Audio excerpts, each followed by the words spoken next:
Okay.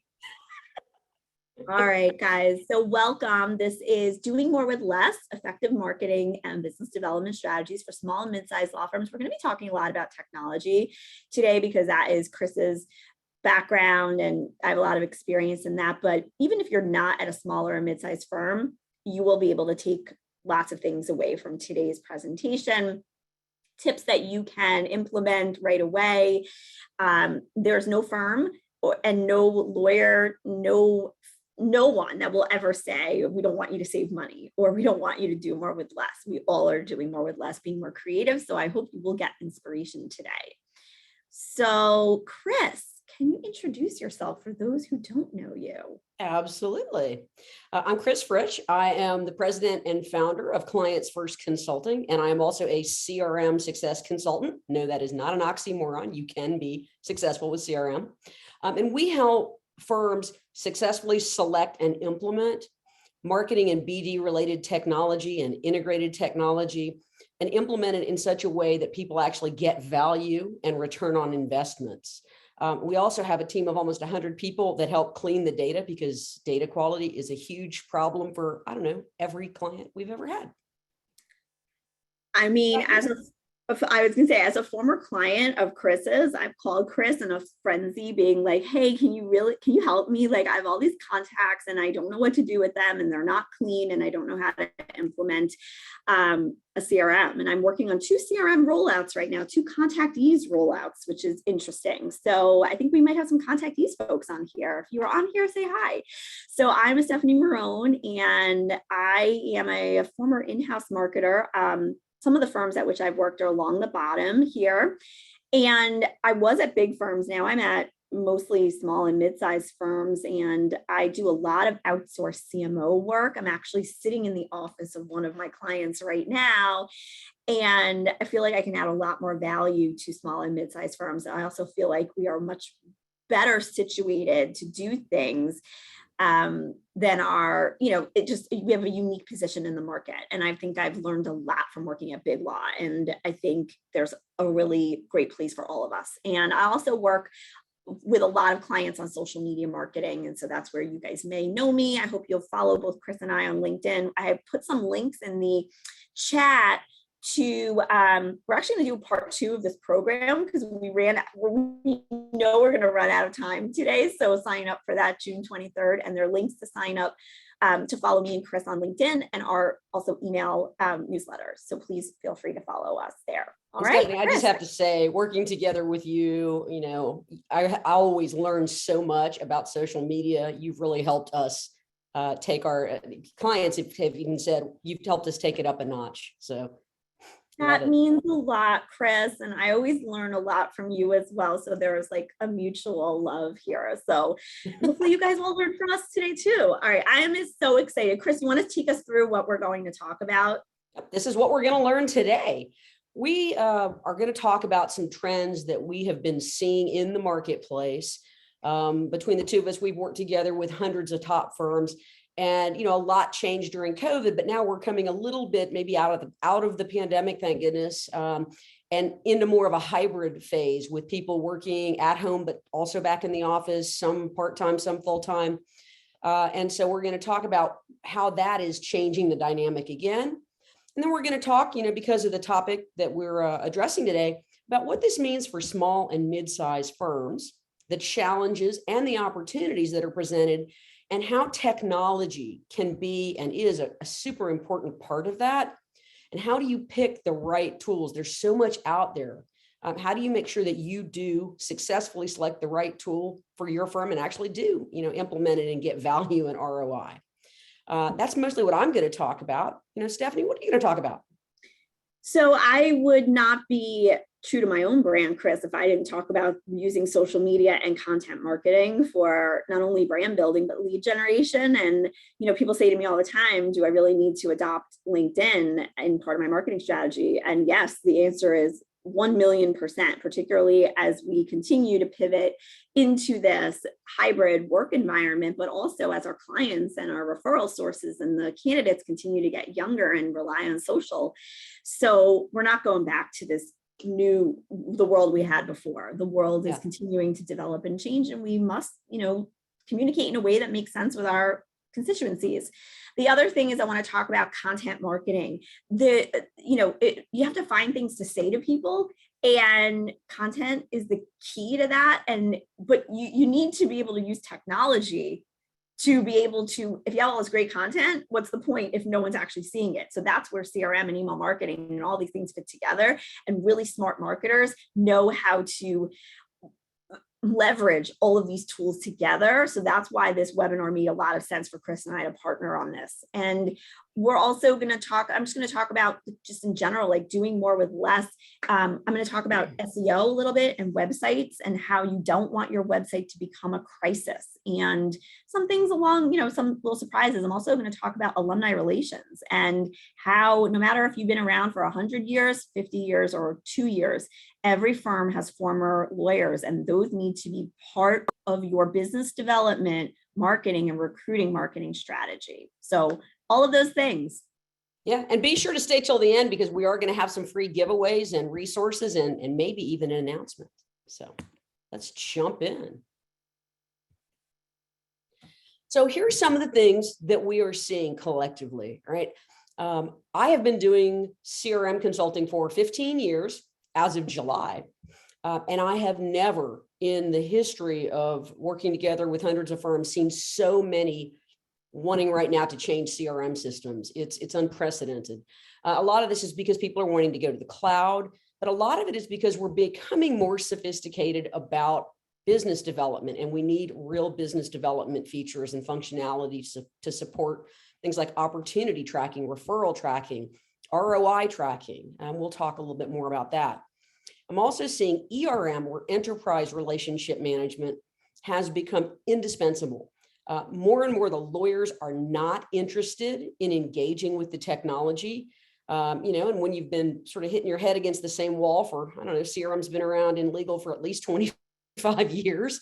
Now more than ever, the lawyers are just busy and they don't have the time. They don't want to do the training. And so, my big thing that I've been talking about a lot is we have to figure out a new adoption paradigm. And we'll talk more about that. But ERM is a big part of it.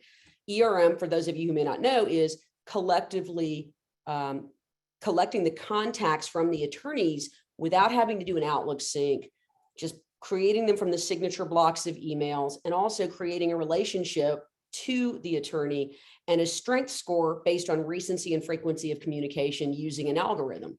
It sounds kind of technical, but it works really well, and it's become, I think, indispensable. Especially because a lot of lawyers no longer use Outlook, not just the young lawyers. I'm seeing more and more people just are not using Outlook like they used to. And the data in Outlook is pretty terrible. Plus you combine that with, the pandemic where people are working from home, they're not in the office. Just the contact data is changing so rapidly that nobody could keep up with it. So, hey, Chris, I have a question, and other people are asking this in the chat. What are people using if they're not using Outlook? Are they just like on their phones, putting their contacts in their like mobile, or what are they doing? Yeah, it's all over the board. So this trend I started seeing it 8-9 years ago. I was out in Silicon Valley, and this not young sort of head of litigation for a big Silicon Valley, startup firm said, well, "What do you mean? I don't use Outlook." And I just looked at him like, what do you do? And he said, well, I use Outlook. I go to my email, I search for the last email and I hit reply, or I go to the signature block and I dial the phone. And that's how I function now, because I can't keep up with it. And there are some lawyers that do keep up with it. And a lot of times they're not doing it. They're using their assistants to help them do it. And that's fine too. But yeah, more and more, the younger associates, a lot of them, they are keeping things on their phone. We're seeing lawyers text more than ever. Which was something, they're trying to get their hands around that in terms of compliance. But yeah, contacts are all over the place, but email tends to be ubiquitous. And so, ERM is not perfect, but it does a really good job of capturing clean and correct and complete information from a signature block. Because if you got an email with a signature block from someone yesterday, it's right. I mean, almost 100% of the time, it's right. And so it also can help you with data quality. You might have older dated data and somebody's now, great resignation. They've changed jobs. Well, there's their new information. We'll create a brand new contact. And now we don't have to go out to LinkedIn and find that data. It's right there in the signature. So I'm a huge. That's crazy to me. I also know of one of my clients and his client interact through Instagram chat, and that they're trying to figure out like the compliance issues related to that. But I think that things are a little bit different. Also, I would love to know, put this in the chat if you want to, how many of you even have a CRM or even thinking about these things? I do work with a number of firms that aren't there yet, but they need to be. They're big firms. They're, I would say, Chris, can I ask you a question? Like, how big of a firm should you be in terms of thinking about having a CRM? Do you think that everyone should have a CRM or some sort of system for managing your contacts? So has occupied my mind a lot, Stephanie, lately. I think everybody needs some CRM features and functions. There are a couple very, very large firms because of their culture that don't have CRM, but other than that, almost 99.5% of all large firms have it. It depends on how you define large, but there are some smaller firms adopted CRM before some of the larger firms, obviously. But there are some small firms that are still managing things in, spreadsheets with an e-marketing tool like a Constant Contact or a MailChimp. Yeah, I'm going to raise my hand on that at certain firms that I work with. Yeah, and that's okay. And there are going to be better ways to do that. But, you take the firm where it is. And if you don't need, all of the features and functions of CRM, then maybe that approach works. And, some of the smaller firms we're talking to today, that might be a good place to start, or you might be ready to take that to the next level. Okay, we're going to delve into all of this. Chris, I'm just going to tell you what's in the chat. We got a bunch of interaction users. We have some folks that don't have any CRM at all. So we've got a little bit all over the place kind of thing. So whatever you're using, we've got something for all of you here. I can tell you, like I said, I'm working with some firms that manage their contacts in spreadsheets, and then it's kept in constant contact, which is not ideal. And somebody says here in the chat, it's never okay to use Excel for contacts. Yes, I'm going to agree. And that's an attorney saying that. I'm going to agree with you on that. All right. So I'm a CRM consultant, so I have to agree. Yeah, you're also a CRM success consultant. So that putting that word success in there means that you want people to succeed. So Excel is not going to cut it with this. Well, we're actually going to help firms more with that. We'll talk more about that later. And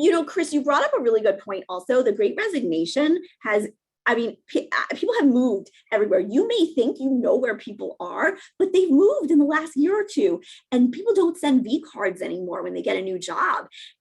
It's up to us to do the due diligence to find out where they are. And if you don't have the manpower to do that, we'll talk about outsourcing in a little bit, but you can create all the greatest emails, all the greatest marketing, all the greatest newsletters and client alerts, but if no one's actually getting them, what is the actual point of doing any of this stuff, right? Well, so Stephanie, our next webinar, we're going to talk a lot about data, because data is sort of the underpinning behind all of this. With bad data, the rest of this is just wasting time. So you've got to have, and that was a big trend that we're seeing is, data is, it was before COVID, they said about 30% of your data degraded each year. Well, COVID started and everyone immediately left the office.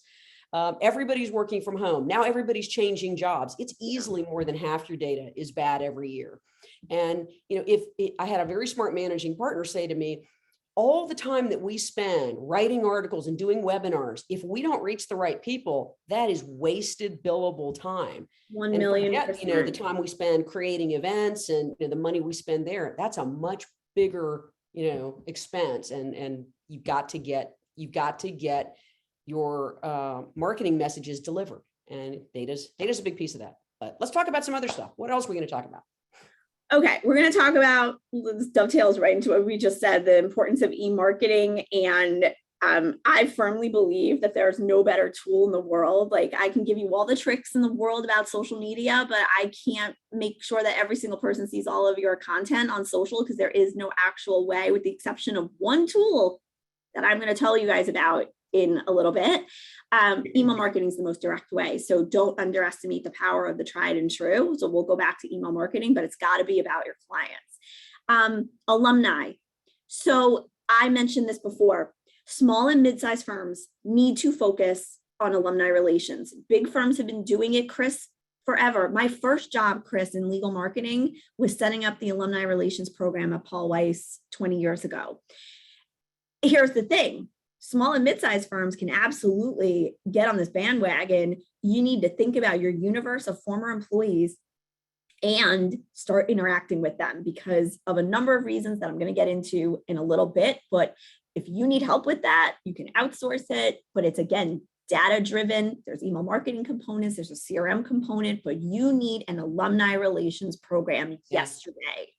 Yeah, we've got a lot of clients doing that more than ever. And we learned this from a client, one of our clients. Every time they send an alumni mailing, or really a lot of their mailings, they'll run it through our automated data process to find out how many are going to bounce rather than waiting until they bounce. And then we can go in and update the mailing addresses, the email addresses before the send to help keep up with their alumni. So I thought that was a really smart feature, and it's really inexpensive to do it. So yeah, no, that's great. And I'm telling you guys, from a recruiting standpoint, from a branding standpoint, from a boomerang employee standpoint, and from a business development referral standpoint, there's no better program to develop than your alumni relations program. Even if you have 30 alumni, very smart thing to do. The other thing we're going to talk about is website marketing and the importance of SEO, the importance of website marketing. Even if you're at a big firm, you're going to definitely get some tips here, because there are firms that are just not doing really what they should be doing with regard to their websites right now. We could do a whole session on that, but that isn't what today is. And we'll delve a little bit into this, and then we'll go more into this in session 2, which is June 23rd, and the registration link is in the comments there. Social media, we talked about. Chris, go back for 1 second. There was just like one more thing on there. Webinars. So if you're just doing events, again, you're at a disadvantage. You got to have this hybrid approach. If you've never done a webinar before, you need to do it. But again, in order to do these things, you need to actually have a list of contacts, and then the client-centric approach to content marketing, but also distribution. And you must have an online presence everywhere, like your Google presence, all of these presences online. So we'll talk about that in a minute. Okay. Indeed. We're also seeing recruiting is getting tough. With the Great Resignation, I think they just found out this month, more people again quit their jobs than ever before. So it's really tough to find people. So we're going to have to figure out a different way to staff and better ways to, using technology. We've never seen outsourcing be so prominent. We outsource marketing functions related to technology like e-marketing and tons of data stewarding. And people are, that's just, the first people that went, were the event folks. The first people that got super busy was everybody else in the team trying to get alerts out the door. So we've had clients reaching out to us to do support for CRM management, for e-marketing, and lots of data stewarding. And I don't see that trend reversing over the years. It probably started 12 years ago. And every year I see more and more people that are realizing, we're not in the data stewarding business. We're in the law firm business. Maybe it makes sense to take some of these non-strategic, tasks and get some experts to do them for less than it would cost to have somebody inside. And then we can have our team do more strategic, things to help the lawyers with business development. We're seeing a lot of this. And then also, of course, dirty data. We've already talked about that. It's just, it's a bigger problem every day. So what does this mean for the smaller and mid-sized firms? And I know we've got some larger firms on the webinar as well, but I think, smaller and mid-sized firms are unique. Their budgets are not as big. They don't have as much time. We've got some clients who are a department of 1 or a department of 2. How are you going to roll out all of these different types of technology with 2 people? How do you know how to roll out all these different types of technology? The likelihood that you've done it before, that you've rolled out, CRM and ERM and experience and proposals and websites, it's unlikely that you've done all of that. And that means you're going to have to go outside, or you'd be well served to go outside to have somebody help. There's not always going to be the amount of staff in a smaller firm. Do you have a data steward? Do you really want to hire a full-time FTE data steward? There's so many other positions to fill right now. They may not have a marketing technology manager to run all this technology. A lot of smaller firms have outsourced IT departments, or they've outsourced training. And so they're not going to have, that means you're going to need a system that doesn't rely as much on IT, that doesn't need as much training because it's easier to use. And we see a lot at smaller and mid-sized firms. There's a lot more manual systems and processes in place that really could benefit from automating. But every challenge is an opportunity. I'm a glass half full kind of CRM consultant. There's a lot that mid-sized and smaller firms have going for them, right? You can turn really quickly. You can get things done. You can launch practices. When something changes in the market, you can be on top of it quickly. You can make fast decisions. You can be nimble. There's a lot less to get, in terms of approval process is not typically as long. The lawyers can be more involved, which could be a good thing, or it might not, but it could be. You can really have lower overhead and pricing advantages, right? You don't have to charge as much per hour, and you can really promote that. There are a lot of real opportunities, and there are opportunities where you can go out and get the staff that you need without having to hire. Stefanie, what else? What do you think? Oh, I'm muted for the first time in my life.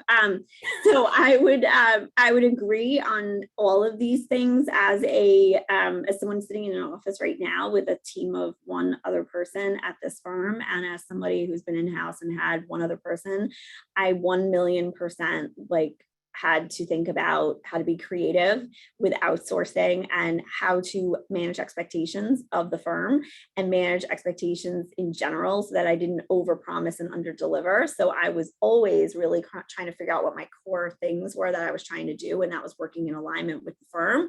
And that was also making sure that I was knowing what was going on in the business and knowing where we wanted to be, where we wanted to go, and that I was doing things that would advance those areas, because I could push paper around all day and do lots of different things, but I needed to make sure that everything I was doing had revenue generation tied to it. So I did what I knew I could do best. I worked with the lawyers that brought in the business, that had potential, the lawyers that needed the most help with business development. And then I also outsourced as much as I possibly could to trusted partners out there in the market. So that was another thing that I did. And I tried to use as much more tech as I possibly could, but also knowing that they were slow to adoption, and also that I didn't have the IT support to be able to sometimes implement a lot of these things. So I had to be very nimble, very creative.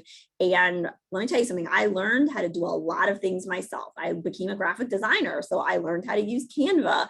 I learned how to edit videos. I learned how to become a web, I learned WordPress. And that's something I really like about working at a smaller firm. I'd love to know if you guys also feel the same way, because I get, you get to do strategy, but you also get to do the soup to nuts stuff, which sometimes isn't so glamorous, but you do get to learn every aspect of it, which I really like. So you get to run that ship, and also you're servicing the ship and doing all the things. But I think that's actually really interesting. So yeah, agreed.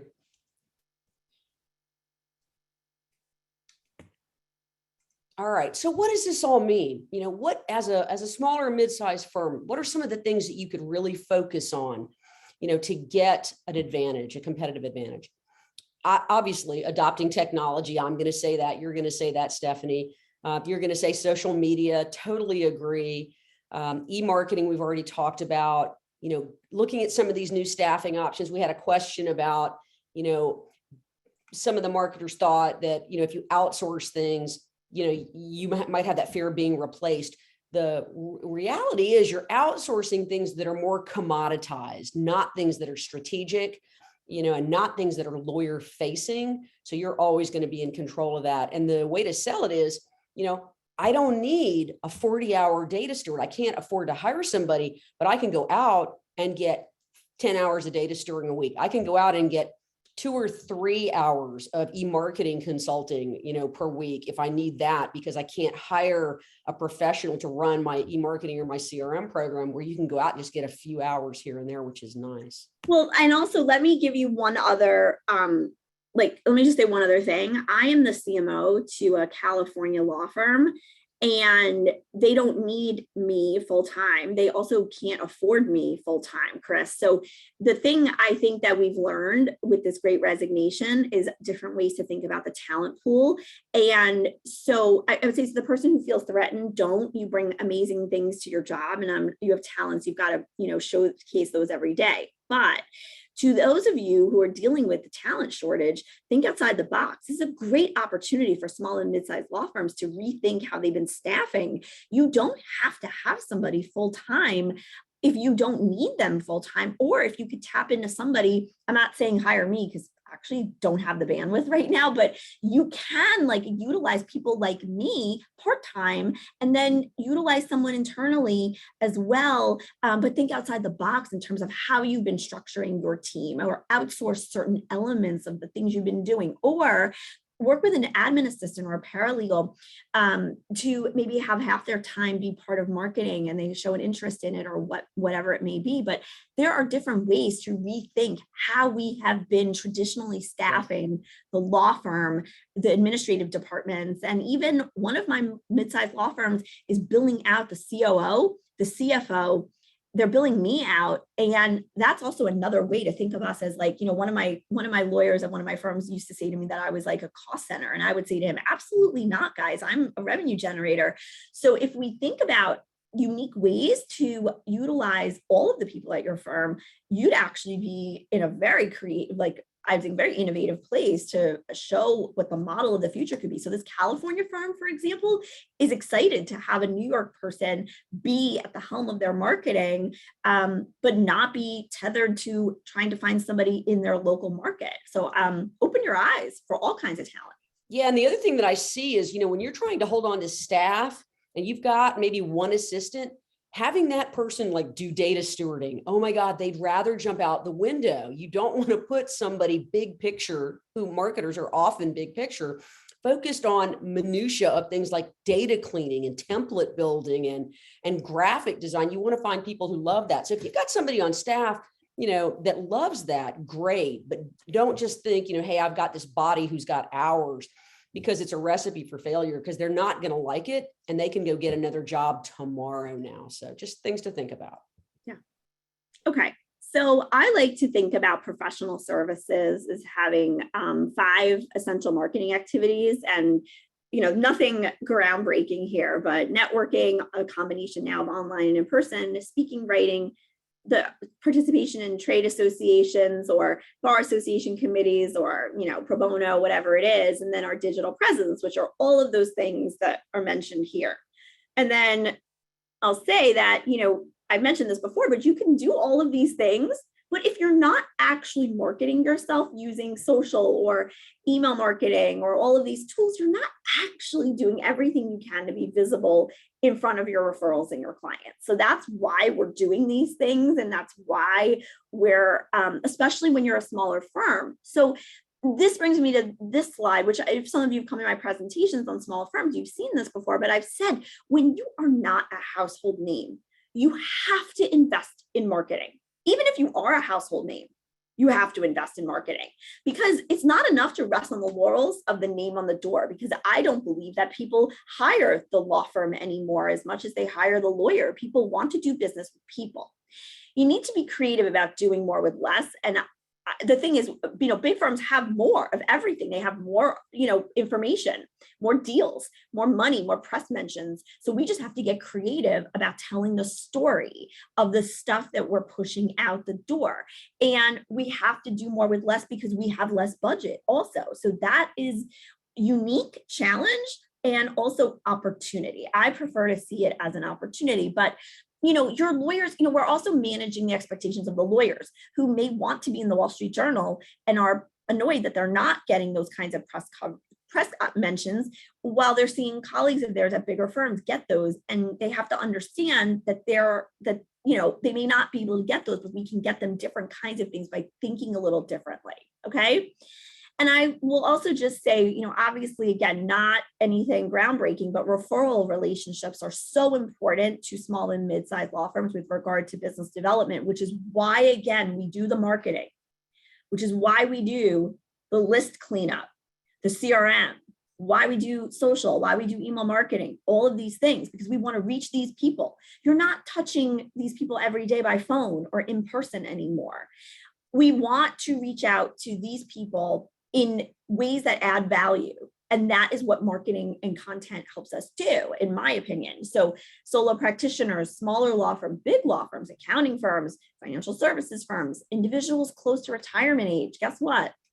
They need to pass off their business to someone. Why not you? I have a number of mid-sized law firms getting great matrimonial practices right now, which is a great thing. If you have a private client service group or a trust and estates group, matrimonial is often that missing piece. So think about the practices that you're missing. Intellectual property boutiques, another thing to think about if you're a mid-sized firm. Alumni networks, I can't mention that enough, the importance of staying connected, because there are completely prime with relationships and wanting to give business to you. Don't underestimate the power of the relationships you formed while you were in the trenches back in law school or back in first year associate days, and make sure your lawyers know that. So Chris, anything you want to add on this? I mean, I do believe relationships are everything for any size law firm, but particularly small and mid-sized ones. Yeah, I mean, I'm a big believer. My sort of mantra now is not CRM as a tool, but CRM as a strategy, client relationship management. Yeah. CRM systems are just one piece of that. So it's really important to think more strategically about how you manage your relationships from end to end, from in-person to technology. All great. Awesome. All right. So I think this is you, Chris. Yeah, but of course, I'm going to say technology first because I'm the technology consultant, right? Big focus on, CRM and ERM and e-marketing and event management. These are the really core technologies and along with websites and social. For small and mid-sized firms, there are good price points here. These are just indispensable. Some of the things are free, and how do you argue with that? So let's delve first into CRM. Anybody who knows me knows I say it over and over. The beauty of CRM is it can do 1,000 things. The problem with CRM is it can do 1,000 things, and it should probably do 3. But the challenge is those 3 are different for every firm, for groups within the firm, and sometimes for individual attorneys. But really, after those 3, the rest are just bells and whistles. And do you need a system that can do 1,000 things, or do you need to do 3? And if you're a bigger firm, do you need the 1,000, but maybe you want to deploy them 3 at a time, right? The right way to do this, the thing that's never worked is let's roll CRM out in a few months to everybody in the firm all at once. We'll train them the same, we'll do everything the same, and we will fail because it always happens. They always fail. The right way, and it seems counterintuitive, especially in a big firm, is to roll it out in a pilot group, interview the group, get targeted needs, targeted requirements, configure the system to meet the needs of that small group, roll it out to them, train on just those things, get success, communicate success, repeat with another group. And you keep doing it over. And by the way, then you do another pilot group. And then you do another pilot group. And you just keep, I had a client that taught me this. You keep doing pilots till you run out of pilots, because then every pilot group, they all feel like a special snowflake, right? The CRM was built for exactly them. And if one practice, labor and employment is doing a lot of webinars, that's great. But maybe mergers is dealing with, a lot of activity tracking to find out who's doing what with whom. And maybe, the tax group is doing an opportunity pipeline. You're using a lot of features. They're just not using the same ones, and that's okay. So the bigger the firm, the more you might need. The most important thing, though, is you need to know the top 3 things in your firm or the group, and figure out at a smaller firm, how much of this do you really need? Just something to think about. And that all rolls into which system you should select. Start with your needs. I'm a big believer. people and process and problems first, products second. Oh, we're going to get a CRM, and they immediately go out and start doing demos. So many people will call me and they're like, well, I know we need CRM, so I lined up all the vendor demos. Whoa, don't do that. Stop and really talk about it internally first. Figure out more about what you need than about bells and whistles. I had a smaller firm that came to me and said, look, we bought this Salesforce-based giant system and it's not working for us. Can you come in and do, what we do is a CRM success needs assessment? I said, sure. So I interview all throughout the firm, lawyers, IT, marketing, BD, and pretty much everybody says, listen events, contact management, listen events, contact management. And so at the end of it, I sat back and I said, before I give you the results of this, I'm just curious. Everybody I talked to said, listen events and contact management. You bought a system that does everything, 1,000 things. But the system that does that really well, and oddly at this firm, it was contactees. They do really good listen events. They do really good contact management. It would have been the ideal choice, but oddly this firm picked this sophisticated system. And I said, what drove the decision? And they said, well, we scheduled the demos. We saw the demos. And every time we got a demo, we saw another feature that we thought was great. We put it on our list. And by the time we got done, this system had everything on our list. They should have gone back to assess internal needs, contact management, listen events. And they ended up getting rid of this system. And I think they did buy contactees actually. So congratulations, contactees. Good work. Again, other things for technology, we're talking more about all of the different types of technology. The vendor demonstration should be guided by a roadmap that's filled with your needs and requirements that you've gathered internally. And if you ever need best practices, let us know. We do this all day long. That way you're focused on needs and solutions, not a dog and pony show, no bells and whistles, and then don't just focus on the technology, focus on the professional services, the experience, reach out to references. I've got a really good reference checking sort of document. I'm happy to provide that at the very end for anybody who needs it if you're interviewing folks. But, talk about more than just the technology. You want people that are going to be a partner and you want to evaluate that, and don't forget to reach out for help if you need it. So let's talk a little bit about what's out there today. And, I've been doing this for a long time and it's so funny. I've got so many slides and I've watched the vendor names change over the years. The two that are very steady, contactees and interaction, have been around 20 years. There's some new ones in the market, Legal 360, HSO, One Place, InTap, One Place for marketing and business development. And we're even seeing some new folks on the screen in the last couple of years. Nexel is a new CRM as well. And then for smaller firms, not always for sort of the bigger small firms that are focused on law firm to business type clients, but a lot of plaintiffs firms and smaller firms, which we have a few of those on today.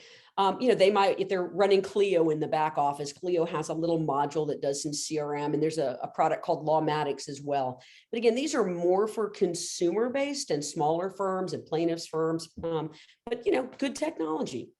And then, I don't know, there might be something coming in the future as well that can really help firms that don't need quite as much CRM. They really just are running on spreadsheets and e-marketing, and they want to be able to do that. So, it's all about needs assessment. Now that is something we need.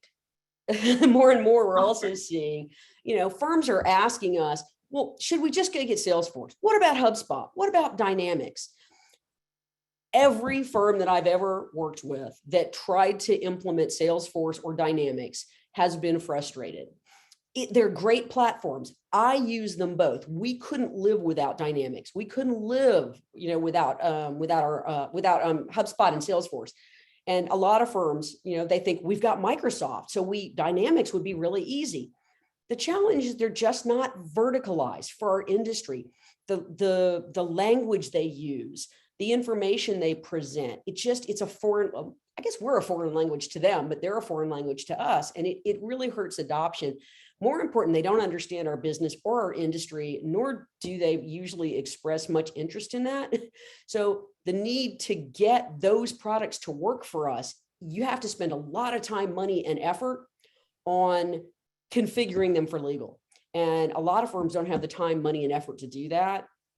And, you know, it's often better just to have something that's made for professional services firms. Now, there are also some folks out there that are taking, there's a new product called Upper Sigma, which is taking Salesforce and bringing it to law firms. There's another product, Legal 360, which is bringing Dynamics to law firms. So really important to think about all of those systems too. So what are some of the benefits? Well, getting a verticalized system, they're industry focused and designed for us. They have hand-holding and support because in law firms, we tend to have sort of needed that and wanted that. You know, we want white glove service. We provide that to our attorneys. Some of the drawbacks though, you know, they may not be as integrated. They can be more expensive. They could be less expensive. Some have higher professional services costs. So if you're trying to implement, you know, a MailChimp or a HubSpot, you know, it's only a few $1,000s for professional services, where for a larger system, you know, you might spend $50,000 to start implementing a fully verticalized, full BD type system without integrations. With integrations, you could be looking at over $100,000, which is out of the reach for some smaller firms. You know, the general firms, the general CRM, sometimes you can get one fairly inexpensively, and it's inexpensive to implement, but they just don't meet our needs. You know, like HubSpot, we love it. It's a great system. It's got 1,000 features, but even we can only use 10 or 20% of them. And the cost structure is, you know, firms think it's easy to use, but the cost structure, when you get to some of the tools we want, it goes up about 2,000% from the base model. So you really have to understand it before you buy it. And most of these don't have an ERM too. So that's a big piece of the puzzle. You know, in ERM, I think we talked a little bit about it, but I think it's always fun to show some of the ERM systems that are out here. ClientSense is a brand new ERM. The folks in Australia, they are absolutely terrific, nice guys. If you're looking for ERM, definitely want to talk to them. Some of these are built in, like IQ is built into interaction, relationship discovery is built into contactees, Sync 360 is built into Legal 360. And then IntroHive is a freestanding ERM. And then you just need to think, if you're going to get a freestanding, will it integrate with a mailing list tool or with my CRM system? So just important stuff to consider. So, you know, there's all this technology out of there, but for smaller and mid-sized firms, it presents some challenges. I think you have to consider, you know, some of the biggest challenges: adoption, keeping up with data, the expense to implement, the time to implement, and resources needed, time, money, and people. So, you know, I think, you know, when you're making that decision, this all comes into play. Stephanie, any thoughts? No, I think my biggest concern with this is just that the lawyers either don't share their contacts, it fails.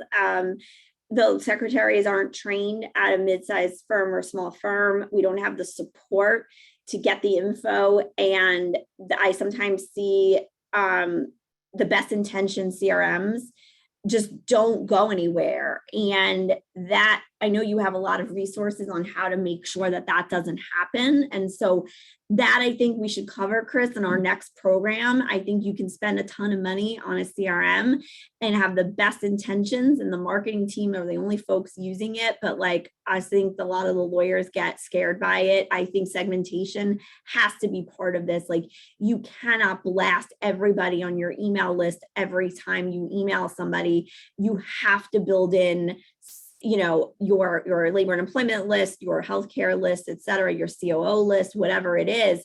And I you know, spending the time to do all of this at the outset is going to benefit you immensely. But there has to be a strategic approach to this in order to make it effective. And you need the lawyers' participation, and you need secretaries to do it, help you do it, or you're not going to be able to manage it on an ongoing basis. It's funny you say that, Stephanie, because that has been top of my mind for the longest time.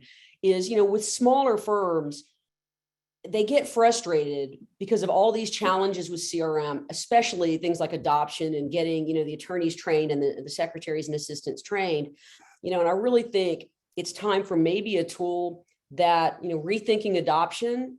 Maybe adoption is the ERM pulls the contacts and the attorneys don't have to participate, don't have to be trained. maybe there's a new dynamic and a new way to think about defining CRM adoption. And we're actually putting a tool together right now that's going to help firms that don't want to have all the lawyers involved to allow them to just execute marketing campaigns, for smaller firms that really just can't manage a full CRM. So pretty Well, excited that about is something that I think we need. So that will be great, Chris. Cool. All right, so we have not that much time, so let's keep going. All right, so let's talk about email marketing a little bit. So I really believe that email marketing, like I mentioned before, is the most direct way to reach clients and referrals, but it really depends on what you're saying. People check their email all day long, and you own your email list, okay? So I talk about the virtues of content on social, but with the exception of requesting the data export from LinkedIn every so often, which you absolutely should do. If anyone needs help doing that, let me know. You cannot do that, by the way, for company pages. So you really need to keep a content calendar. And if anyone wants a template for a content calendar for social media, also let me know. But what I have is a content calendar that marries together the email marketing with the social media so that we're not hitting people too often in terms of touch points, but we're hitting them enough. And you've got to have all of these things in place. You do not own your contacts on LinkedIn. So you better export your contacts on LinkedIn, which sometimes have their full contact info, but sometimes don't. But at least you have the lay of the land. If you're trying to start somewhere, trying to build your lists, at least that's a good place to start. But you at least want to have your email list. So this is why email is so important. So you need to have an infrastructure in place so you don't rely too much on housing data on any platform, because you guys remember a few months ago, Instagram went down for like a couple of, I think it was a day and a half, and influencers on Instagram were like, really kind of out of luck with their businesses. But what if that happened to LinkedIn? I posted something last week about what if LinkedIn went dark? What if it went out of business? What if it just crashed? What if there was a cyber attack? You need to have copies of everything yourself. Okay. So I just want to go over a couple of things really quickly.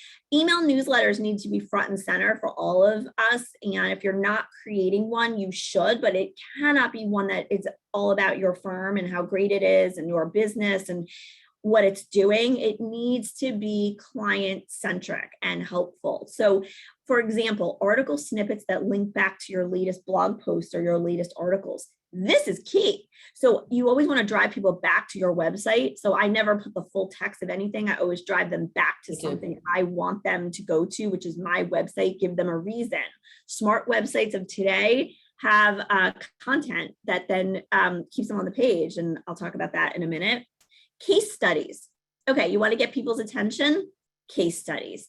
So something you did to help people. I use reviews sometimes to help me with this, talking about a matter on which you work, but not a dry matter. Don't do it. We recently achieved a victory for our client in its blah, blah, blah. Try to tell a story about why it's significant, why it's interesting, put it in lay people's terms. Why should your client care about this? What differentiates you? Introductions to your lawyers. So a get to know series, get to know Chris Fritsch, the head of our labor and employment practice. What does she do? Do a Q&A with her. Those do really well, that kind of a thing. That content can then be turned into a social media series, okay? The stuff you do to show you're a good corporate citizen. Guess what? Clients really do care about this. Show the work you're doing for the environment.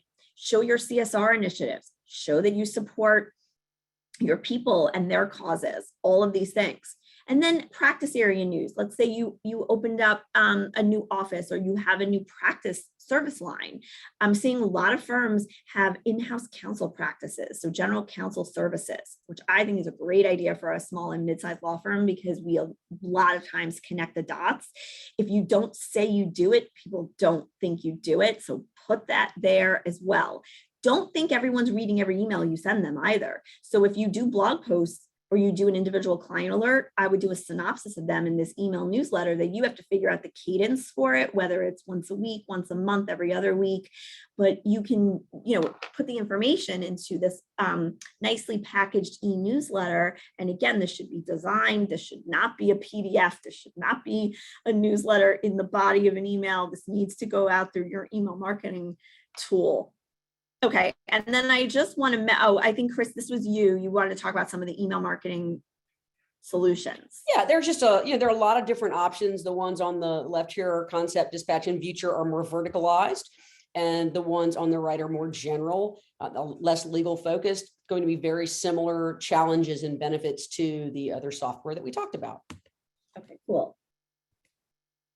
Okay, and so one of the things you need to think about is just like how often the people in your network are hearing from you, the people on the periphery, and that's where this sort of content can help you, the social content, the newsletter stuff. And so you just want to be top of mind. And so think about these people, the people you only talk to about once or twice a year, and these are former clients, lawyers, referrals, classmates, etc.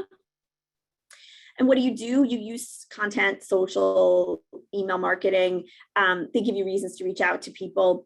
And they ensure at the very least that you know what's going on in your industry and you're alerting them. Don't be dissuaded by the fact that bigger firms are putting out content on the same topics or that your competitors are. Because here's the thing. Your clients are opening up emails that you send them because they care what you have to say on the topic. And if you are absent on the topic, they think that you're not on the pulse of things. So you want to make sure that you are also writing about these things. These do not need to be a book. These can be a 900-word blog post. They can be a short synopsis of something going on. But what I don't like to see are people just regurgitating the law. You need to put why it's important to your client. You need to have really enticing subject lines. That first paragraph needs to tell people what they should know about it, why they should care. And if you can use subheadings and bullets and all of those things to make it easy for people to follow along, do it. Okay. And evergreen content is going to be one of the keys to your success. This is content that never goes out of, it's never dated. So 10 reasons why you need a will. What to do when you're filing a chapter 17, chapter 15, whatever it is. And you can take your content and repurpose it. Repurpose a client alert into a podcast, repurpose a client alert into a web, into a video you post on your website, splice up a webinar into short video segments, all of these things. You have a treasure trove and a groundswell of content. You just need to be creative about repackaging and repurposing it. Yeah, and one of the things I like to do too is, what do you think of having a content distribution platform like a JD Supra? I just love those guys. Oh, we're getting to that. Oh, yes. So coming in 2 seconds. Webinars and CLEs are one of the best ways to provide value to your clients and build your brand.